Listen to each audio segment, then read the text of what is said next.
Salut, je m'appelle Eve Comtois, j'ai 17 ans, je vais à l'école secondaire Saint-Joseph, puis aujourd'hui tu t'apprêtes à regarder ma vidéo qui a été utilisée pour mon projet personnel.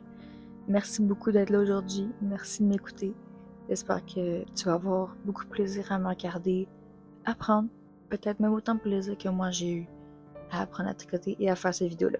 Avant de commencer à vous montrer comment j'ai appris à tricoter, je vais vous présenter vite fait le matériel que j'utilise pour filmer. Fait qu'ici, j'ai un trépied, ça sert à garder la caméra stable, comme vous le savez probablement déjà, pour pas que l'image shake dans tous les sens pendant que je tricote. Parce que vu que je travaille avec mes mains, j'ai besoin que la caméra reste fixe et que vous voyez bien mes mouvements. Ensuite, j'ai mon micro, puis c'est pas pour faire la professionnelle, c'est juste que j'ai besoin que vous m'entendiez clairement. Fait que ça a l'air de rien, mais quand on filme de loin, le son peut être vraiment mauvais et le micro aide à avoir un son plus clair pendant que j'explique les étapes. Et en ce moment, je l'utilise et le son est plutôt pas mal. Donc, c'est à ça que mon micro m'a servi. Ici, maintenant, j'ai les aiguilles, en fait, qui vont m'être plutôt utiles durant mon projet. Vous pouvez comprendre. Donc là, j'ai dit une aiguille circulaire. C'est parce que, vu qu'il y a un câble qui relie les deux extrémités de l'aiguille, ben, ça fait que ça reste une aiguille.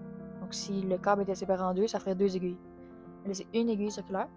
Puis c'est surtout utilisé pour faire des longs projets, genre une couverture, comme qu'est-ce que moi je fais en ce moment. Pourquoi c'est utilisé pour des longs projets? Parce que le projet, il est pas lourd sur les aiguilles. Mais si je travaillais avec des aiguilles droites, le projet, ce serait pas agréable de tricoter. Donc ce serait impossible pour moi de tricoter pendant des heures et des heures. Alors qu'avec l'aiguille circulaire, ça me permet justement de tricoter pendant beaucoup de temps.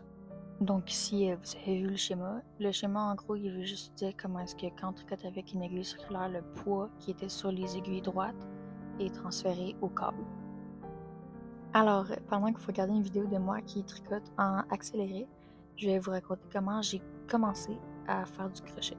Donc, j'ai appris à crocheter en 5e année du primaire. Il y avait des cours le soir qui étaient offerts par une prof à mon école et j'y allais avec mon frère.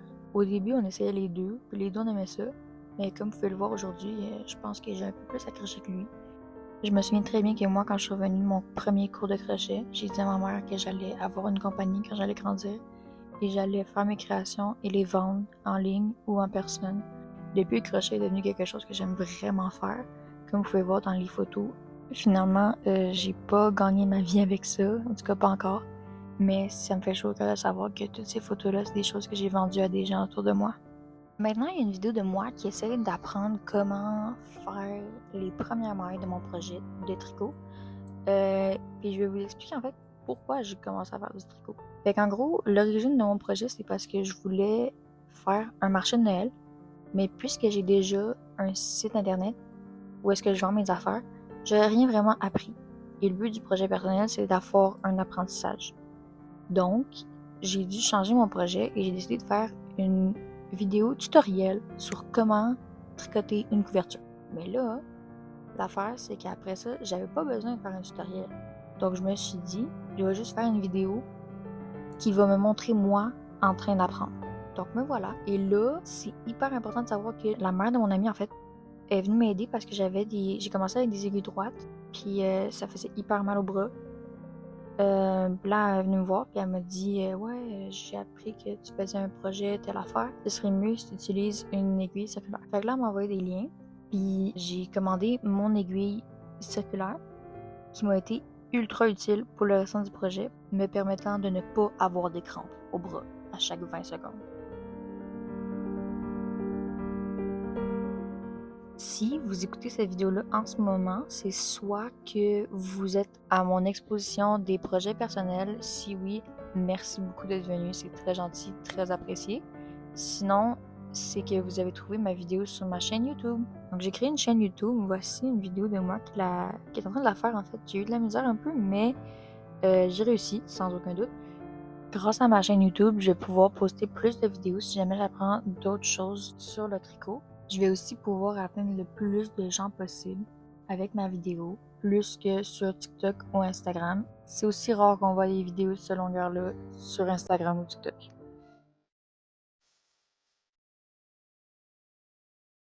Mais là, bien sûr, après avoir créé une chaîne YouTube, il fallait bien que je la partage.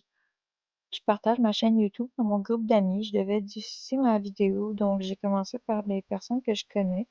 C'est toujours un peu gênant de montrer ce qu'on fait, mais en même temps, c'est cool d'avoir leur soutien. Moi, la première, quand j'ai commencé mon projet, j'étais sûre que ça allait être tellement facile de faire une couverture puis filmer une vidéo. Ben non. Ça, c'est tout le matériel que j'ai dû racheter. Fait que là, on voit que j'ai vraiment beaucoup de balles de laine. J'avais un petit sac avant avec tout mon matériel dedans. Puis maintenant, j'ai dû changer puis prendre un carry-on pour rentrer tout mon matériel parce que sinon, ça rentrait pas. Mais ça, je vais l'expliquer plus tard. Et aussi, toute la partie, c'est que je dois changer le nom des vidéos et les classer par moment dans mon montage. Et ça, c'est pas facile. Fait que là, je suis en train de changer le nom de mes vidéos pour que je puisse mieux m'organiser par la suite. Il n'y a pas juste des vidéos, il y a aussi les photos que j'ai prises quand je devais acheter mon matériel, quand j'ai eu de l'aide de la mère de mon ami, mais aussi quand j'ai regardé des vidéos pour m'apprendre comment faire. Toutes mes sources sont dans ce dossier-là, que j'ai dû classer et reclasser encore et encore, jusqu'à ce que je fasse enfin mon montage. Fait que là, on s'en va dans la partie fun de la vidéo. On s'en va vraiment dans la partie aussi que j'ai fait ma couverture. Mais il faut garder en tête que j'ai appris et j'apprends encore. Donc, il va y avoir des erreurs, c'est certain. J'ai décidé de marquer mes erreurs avec des petits marqueurs que j'utilise au crochet. C'est comme des petites pinces en gros. Et les erreurs, c'est que j'ai perdu des mailles. Donc, ça fait un petit trou. Et des erreurs aussi où est-ce que j'ai mal changé de rang. Qu'est-ce qui est dommage, c'est que ça paraît vraiment beaucoup. Mais là, je l'ai fait paraître encore plus parce que je voulais vraiment mettre au clair que quand on apprend, c'est jamais parfait du premier coup. Quand on apprend, c'est toujours un peu laid au début, toujours un peu croche, toujours un peu décousu, un peu tiré par les cheveux. Mais vers la fin, ça s'améliore, on s'améliore toujours. Donc, on voit qu'au début, j'ai beaucoup d'erreurs, mais vers la fin, il y en a beaucoup moins.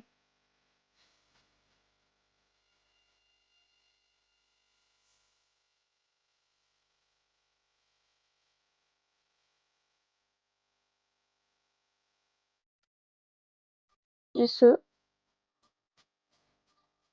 Aujourd'hui, je dois, bien sûr, mon micro a arrêté de marcher, mais je dois mesurer la largeur de ma couverture.